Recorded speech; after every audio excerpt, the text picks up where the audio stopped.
അതുപോലെ ഡ്രൈവറുടെ കൂടെ ഉണ്ടായിരുന്ന സുബിൻ, കണ്ടക്ടറെയും പ്രതിയാക്കണം. അയാളാണ് തെളിവ് നശിപ്പിച്ചത്.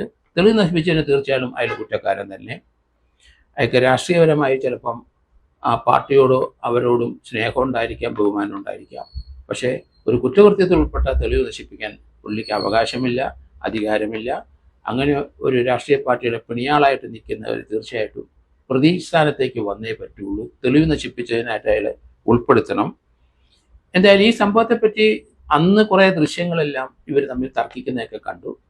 എങ്കിലും ആര്യ രാജേന്ദ്രനും ഭർത്താവും പറയുന്നത് വാഹനം ആ KSRTCയുടെ മുമ്പിൽ ഇവർ വാഹനം വിട്ട് ഇയാളെ ചോദ്യം ചെയ്യാൻ കാരണം ബസ് ഇവരെ വാഹനത്തിൽ ഇടിക്കാൻ ശ്രമിച്ചപ്പം ഇവർ വണ്ടി നിർത്തി ഇയാളുടെ അടുത്ത് പറഞ്ഞപ്പം ഇയാൾ മോശമായ രീതിയിൽ ആംഗ്യം കാണിച്ചു.